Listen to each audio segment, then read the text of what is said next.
नमस्कार, आप देख रहे हैं न्यूज 80 और मैं हूं आपके साथ अंजलि मलिक। बड़ी खबर के साथ बुलेटिन की शुरुआत करेंगे, लेकिन पहले एक नजर अब तक की हेडलाइंस पर।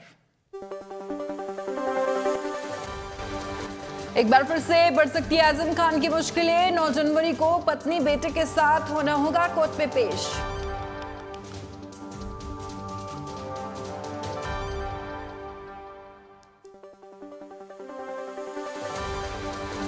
और लखीमपुर खीरी में किसान बकाया करने भुगतान से परेशान, हाथ में कटोरा लेकर भीख मांगी।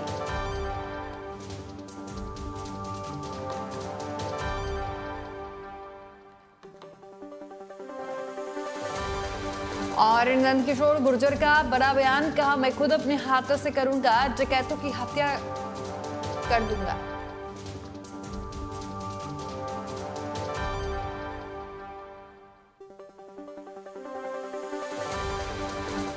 और फर्जी अस्पतालों पर स्वास्थ्य विभाग ने की छापेमारी, तो फर्जी अस्पतालों को किया गया सीज।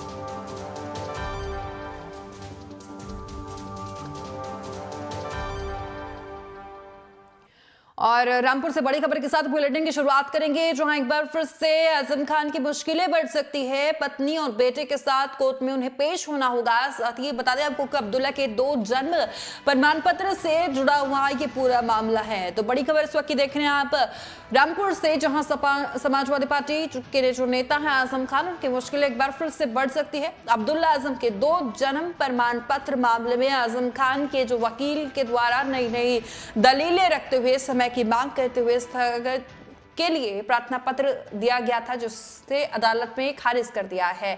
वहीं बता दें आपको कि इस मामले में आपको कोर्ट ने 313 दंड प्रक्रिया के तहत अब्दुल्ला आजम खान और उनकी पत्नी तंजीम फातिमा को बयान दर्ज कराने के लिए कोर्ट में तलब किया है। तीनों को 9 जनवरी को इस मामले में कोर्ट में पेश होना होगा। तो खबर इस वक्त की रामपुर से है, जहां बता दें हमको कि फिर से आजम खान की मुश्किलें बढ़ सकती है। पत्नी और बेटे समेत तीनों को कोर्ट में तलब किया गया है। बड़ी खबर है इस वक्त की रामपुर से, जहां एक बार फिर से अब्दुल्ला आजम खान और उनकी पत्नी तंजीम फातिमा की मुश्किलें बढ़ सकती है। फर्जी प्रमाण पत्र को लेकर यह मुद्दा पहले भी उठा था और एक बार फिर से इस मुद्दे पर ही कोर्ट ने तलब किया है।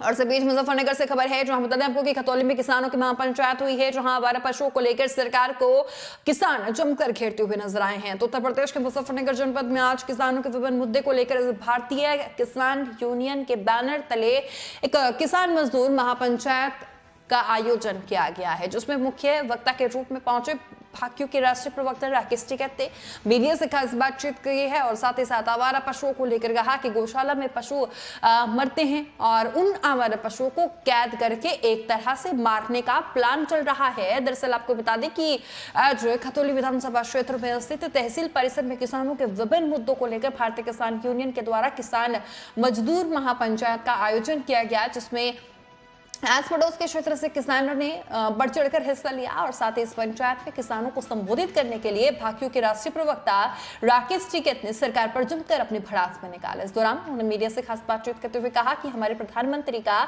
जो पायलट प्रोजेक्ट है डिजिटल इंडिया, हमारे गन्ने का भुगतान भी उसी के तहत होना चाहिए। साथ ही राकेश टिकैत ने सरकारों को चेताते हुए कहा है कि देश में एक बड़े आंदोलन की जरूरत है। राकेश टिकैत की माने तो गन्ने का इशू है और गन्ने के रेट नहीं बढ़े। और साथ ही राकेश टिकैत ने कहा कि हमने कहा है कि प्रधानमंत्री का जो पायलट प्रोजेक्ट है डिजिटल इंडिया, हमारा भुगतान भी उसी तरीके से कर दिया जाए। दूसरा, बिजली का एक बड़ा इशू चल रहा है, जहां बिजली विभाग लगातार छापेमारी कर रहा है और लोगों को परेशान करता है। बिजली के जो मीटर लग रही हैं वो तेज रफ्तार से भागते हैं। ये सारे इशू हैं और चुनाव से पहले अपना घोषणा पत्र लेकर आए हैं और साथ ही घोषणा पत्र में लिखे कि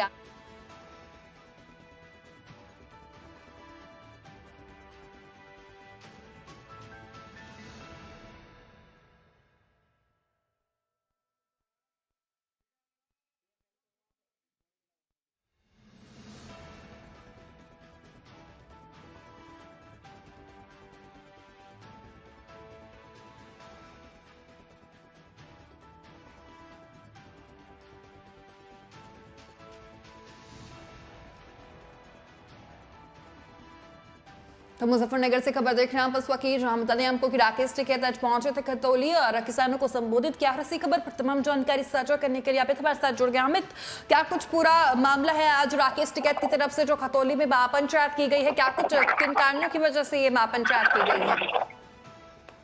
बिल्कुल, देखिए अंजलि, ये बता दें मुजफ्फरनगर की खतौली तहसील प्रांगण में आज भारतीय किसान यूनियन का जो है एक महापंचायत हुई है, जिसमें किसानों की भी समस्याओं को लेकर और एक सबसे बड़ा मुद्दा जो है भारतीय किसान यूनियन का, जिसमें भारतीय किसान यूनियन के कार्यकर्ता और पदाधिकारी जो सोम के नाम से जाने जाते हैं, उसको जो है पुलिस ने कुछ दिन पूर्व जो है गिरफ्तार कर लिया था, जिसको लेकर जो है लगातार भारतीय किसान यूनियन धरना प्रदर्शन भी कर रही है और आवाज भी उठा रही है। लेकिन कोई प्रावधान न होने के चलते मुजफ्फरनगर में राकेश टिकैत भी जो है बड़ी संख्या के बीच पहुंचे हैं, जो कि खतौली तहसील प्रांगण की तस्वीरें हैं, जहां पर धरना प्रदर्शन चल रहा है, जिसमें प्रशासन से विभिन्न मांगों के साथ साथ जो है सोम की जो रिहाई को लेकर प्रशासन से इन्होंने साफ साफ जो है संकेत दिए है कि जल्द से जल्द उसकी रिहाई होनी चाहिए, उस पर जितनी भी संबंधित धाराएं लगी है उनमें संशोधन होना चाहिए। लेकिन प्रशासन की तरफ से कोई संशोधन न होने के चलते भारतीय किसान यूनियन को जो है धरने पर बैठना पड़ रहा है,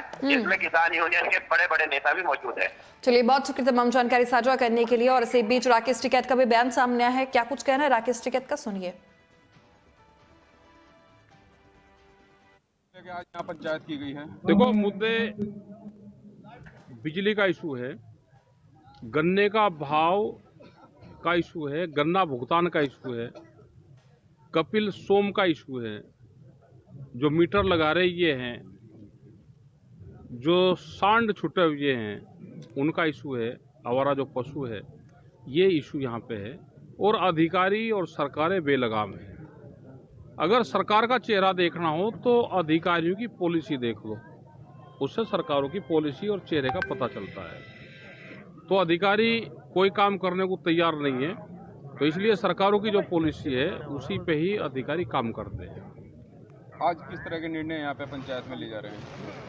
देखो, यहाँ पे आएंगे अधिकारी, आएंगे, उनको ज्ञापन देंगे और आगे की एक रणनीति यहाँ पे फिर बनाएंगे।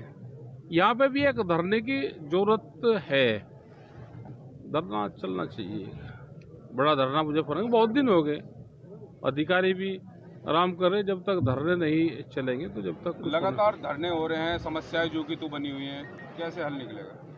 और अगर ये धरने ये भी ना हो तो अब लोग की जमीन चली जाती। भाई, जमीन को पाड़ तोड़ नहीं करोगे तो बंजर हो जाएगी, फसल पैदा हो रही नहीं हो रही, सवाल उसका नहीं, सवाल उसका है कि हम अगर हमारे खेत में 15 साल तक भी फसल पैदा नहीं होगी तो हम फसल बोनी नहीं छोड़ते। आंदोलन हम करना नहीं छोड़ेंगे, उसका समाधान चाहिए 20 साल में निकले। तो आज क्या ये अनिश्चितकालीन चलेगा धरना? नहीं, आज तो नहीं अनिश्चितकालीन चले, इसका ज्ञापन देंगे और इसकी डेट रखेंगे। कोई ये साहब, आवारा पशुओं को लेकर भी लगातार जो है आवाज उठाई जाती है। मुजफ्फरनगर में काऊ सेंचुरी बनाने का जो है प्रावधान किया गया है, क्या लगता है? अब बन जाए और ये उसमें चले जाएं जब है। ये तो काऊ सेंचुरी तो सबके घर घर में काऊ सेंचुरी तो है यार। ये और प्रधानों ने मना कर दिया कि हम कोई सहयोग नहीं कर पाने के इसमें। और तो प्रशासन देखेगा भाई, प्रधानी का।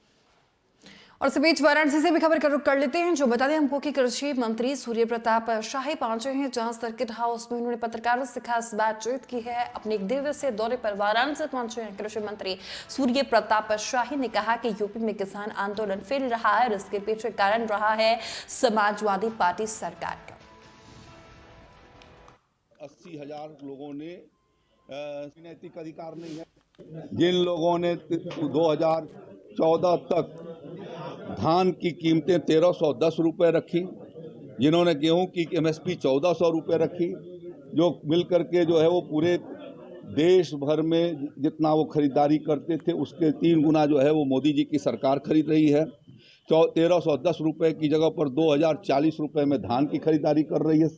8 साल में 720 रुपया से भी ज़्यादा जिसने बढ़ाया, उसको वो कैसे उसकी आलोचना कर सकते हैं। जिन लोगों ने 1400 रुपये गेहूं के दाम दिए, इस साल 2140 रुपये जो है गेहूं की कीमतें तय की गई हैं।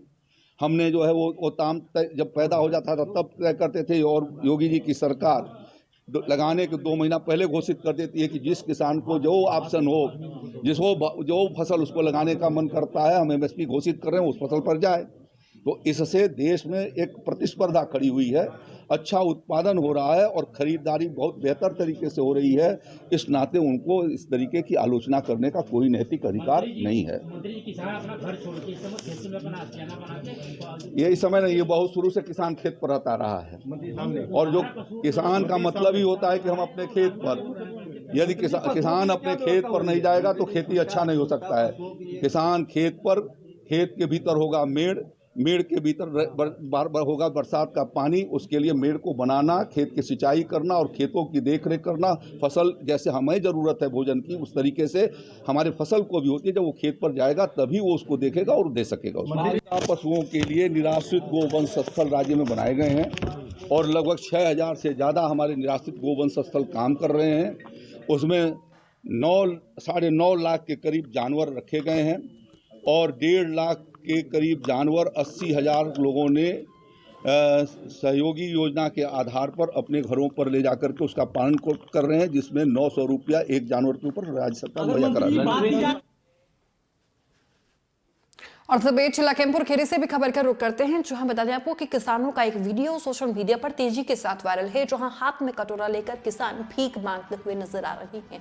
भाजपा के तमाम बड़े नेताओं ने पिछले विधानसभा चुनाव में किसानों का गन्ना बकाया भुगतान को लेकर भाषण के दौरान बड़े बड़े वादे किए थे। यहां तक कि सूबे के मुखिया योगी आदित्यनाथ ने खुद मंच से कहा था कि किसानों का गन्ना बकाया भुगतान 14 दिनों के अंदर होगा, लेकिन जो मिल मालिक ऐसा नहीं करेंगे उन मिल मालिकों का इंतजार हमारी जेलें भी करेगी। यूपी के सबसे बड़े जिला लखीमपुर खीरी में, जहां पर जिले की 8 विधानसभा सीट और दोनों लोकसभा सीट भाजपा का कब्जा है, जहां उसी पर जिले में किसान बकाया भुगतान को लेकर हाथों में कटोरा लेकर भीख मांगने को मजबूर है। दरअसल गोला में स्थित बजाज हिंदुस्तान चीनी मिल के द्वारा गन्ना किसानों का बकाया भुगतान न करने पर किसानों के हाथों में कटोरा लेकर भीख मांगने का ये वीडियो सोशल मीडिया पर तेजी के साथ इस वक्त वायरल है। और तमाम जानकारी साझा करने के लिए लखीमपुर से जमीर हमारे साथ जुड़ गए। जमीर, ये क्या कुछ पूरा मामला है, किन कारणों की वजह से जो किसान है उनके हाथों में कटोरा देखने को मिल रहा है?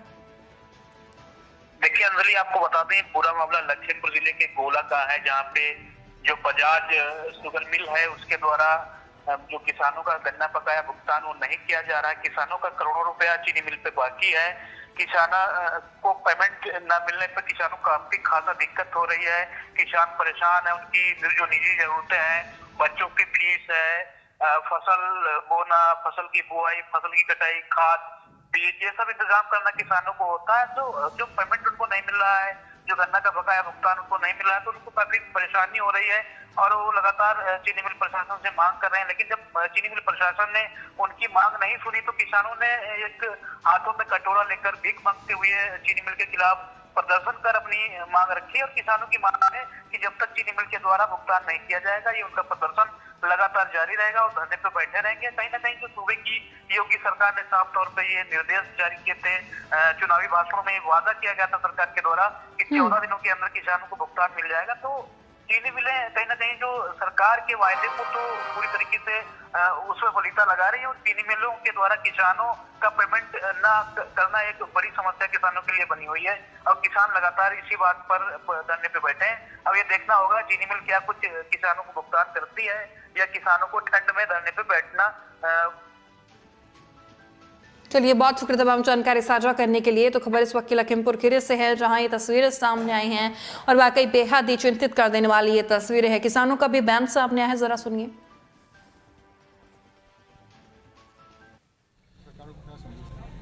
जो आज ट्रेलर दिखाया गया है, ये जो 2014 में जब मोदी जी लखीमपुर आए थे उसी समय हम लोग भी वहाँ उपस्थित थे। तो ये चीनी का कटोरा बता के किसानों को लूटा गया। आज हमारे हाथ में खाली कटोरा रह गया है, चीनी भी गायब हो गई और गन्ने का भुगतान भी गायब हो गया। और उसके बाद अभी उपचुनाव में माननीय मुख्यमंत्री जी भी आए यहाँ पे, उन्होंने भी यही किया, आदेश दिया था कि मिल चलने से पहले पूरा पिछले वर्ष का बकाया गन्ने का जो भुगतान है वो पूरा दे दिया जाएगा, नहीं तो हमारी जेलें खाली पड़ी हैं। बजाज यहाँ इनके जो भी कर्मचारी हैं इनको जेलों में डाला जाएगा। ना तो पिछले वर्ष का पूरा गन्ने का भुगतान मिला और ना ही अभी इन पे कोई भी कार्रवाई हुई है। भुगतान आप कब तक प्रदर्शन करते रहेंगे? हम लोग अनिश्चितकालीन करेंगे, जैसे कि हमारा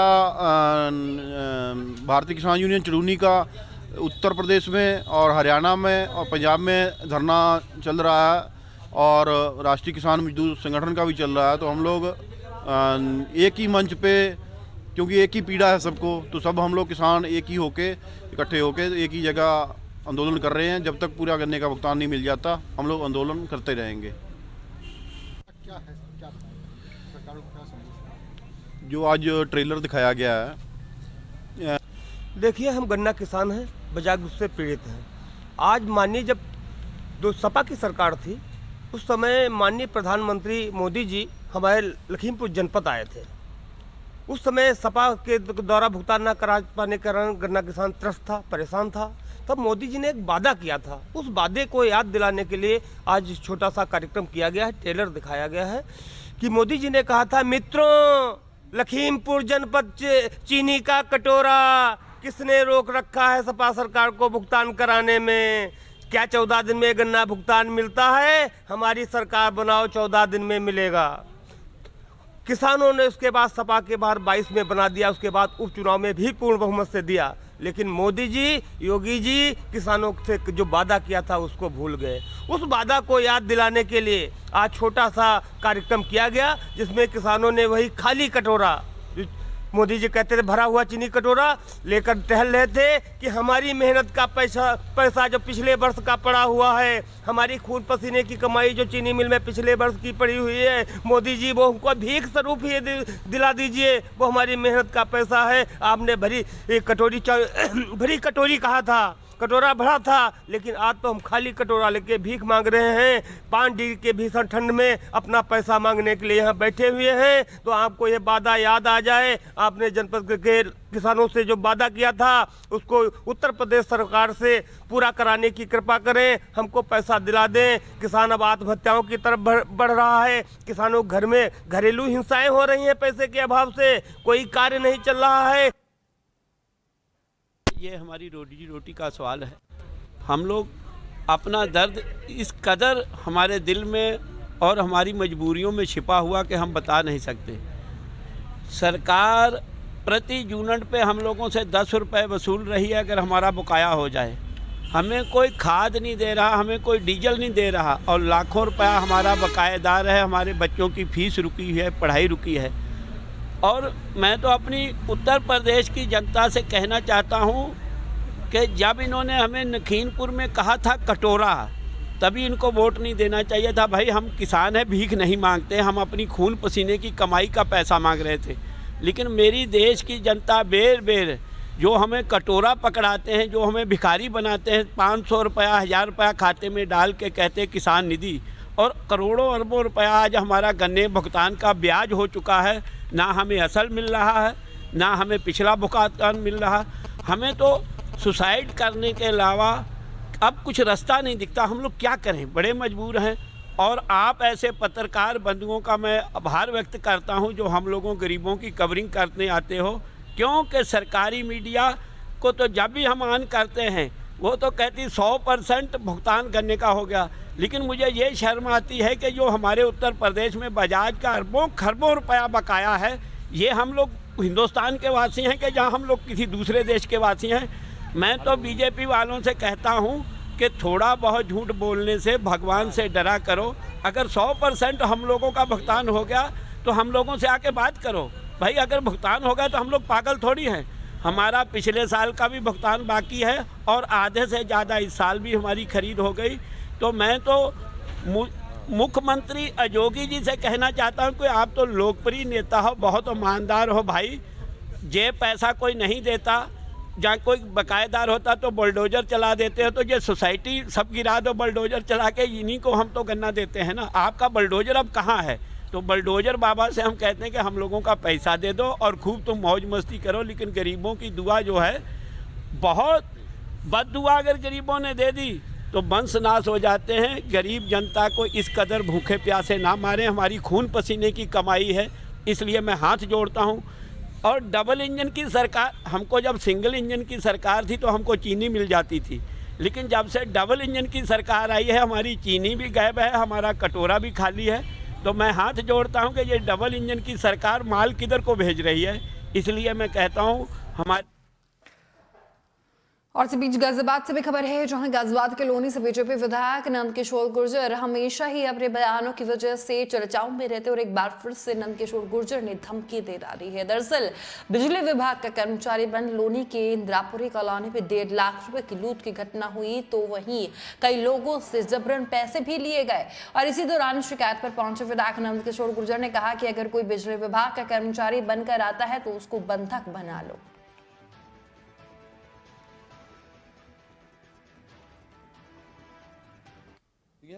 मेरा आपके माध्यम से जनता से अपील है कि इन्हें बांध करके कूटने का काम करें। जो इस तरह के लोग आए, कॉलोनी के लोग संगठित हों, उनको पकड़ के वहाँ बैठा लें, क्योंकि इस तरह से यही नहीं पता चलेगा असली नकली कौन है। जब पकड़ के बैठा लेंगे, अगर वो नकली हुए तो पब्लिक उनको वहीं ऑन स्पॉट मार दे। उसमें जो कोई होगा मैं देखूंगा, अगर मुकदमा लगता है मैं अपने ऊपर लगवाऊंगा। लेकिन कोई डकैत अगर किसी के घर में आ जाए और बहन बेटियों के घर में घुस करके, जैसा बताया कि उसको नहाती हुई एक बहन को उसको कुंडी लगा के बंद कर दिया गया, और ये बिल्कुल जो अराजकता की है जिसने भी की है, ये जघन्य अपराध है। कॉलोनी के लोग अगर खुद मारने में सक्षम नहीं है तो मुझे बुला ले, उनकी हत्या मैं करूंगा। और महराजगंज से खबर है, जहां जिले के पनियारा विकासखंड के अंतर्गत ग्राम प्रधानों ने शनिवार को मनरेगा योजना में श्रमिकों की हाजिरी मोबाइल मॉनिटरिंग सिस्टम से लगाने से आ रही विसंगति समस्याओं को लेकर प्रदर्शन कर ब्लॉक कार्यालय और गेट पर ताला बंद कर दिया। वहीं मुख्यमंत्री को संदर्भित ज्ञापन खंड विकास अधिकारी को दिया। हालांकि थोड़ी देर में ताला खुल भी गया था। वहीं प्रधान संघ ब्लॉक अध्यक्ष श्रवण गुप्ता का कहना है कि शाम वाली हाजिरी अपलोड न होने से कार्य करने के बाद उस दिन के श्रमिकों की उपस्थिति शून्य हो जाती है।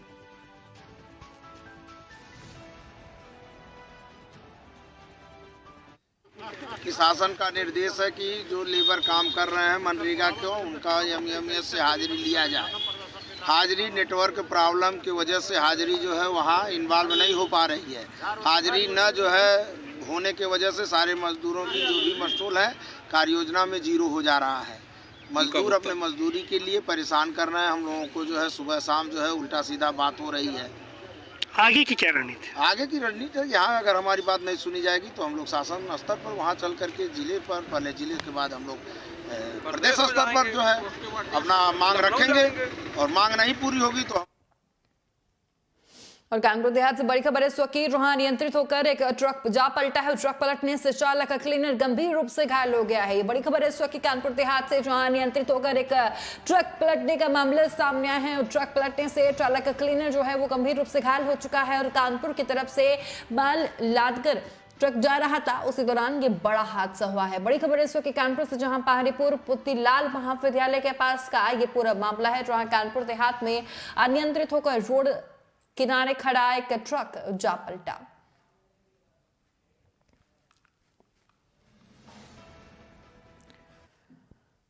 और यूपी के बुंदेलखंड में ठंड का आलम यह है कि लोगों के जाने तक जा रही है, जहां कल रात जब भीषण ठंड और गलन थी और पारा अपने न्यूनतम स्तर पर तक पहुंच चुका था, ऐसे में खेत की रखवाली कर घर लौट रहे किसान को ठंड लग गई। और जब उसको उपचार के लिए बांदा ले जाया गया तो रास्ते में किसान ने दम तोड़ दिया।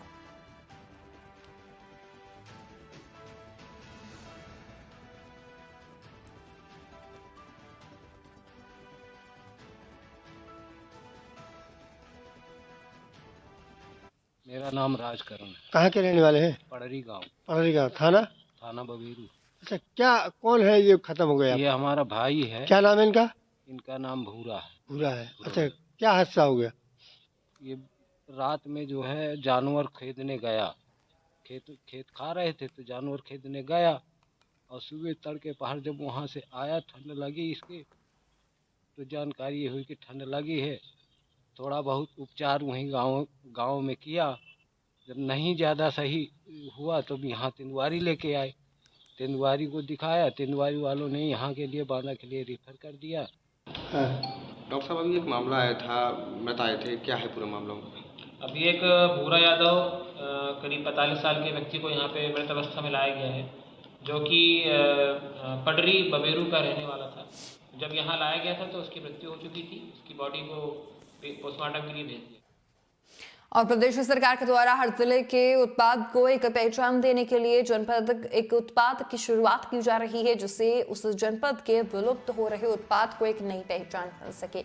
इसी के तहत जनपद प्रयागराज में भी गूंज क्राफ्ट को वन डिस्ट्रिक्ट और वन प्रोडक्ट में चुना गया है। ये क्राफ्ट उत्तर प्रदेश की सबसे प्राचीन विद्याओं में से एक है, जहां गूंजमूल रूप से सरपत घास की पहाड़ी परत है, जिसमें चारों ओर से रोलिंग करके विभिन्न प्रकार की वस्तुएं तैयार की जाती हैं। को बढ़ावा देने के लिए किस तरह से कार्य किया जा रहा है, किस तरह से इसमें यहाँ पे लोग लाभान्वित हो रहे हैं।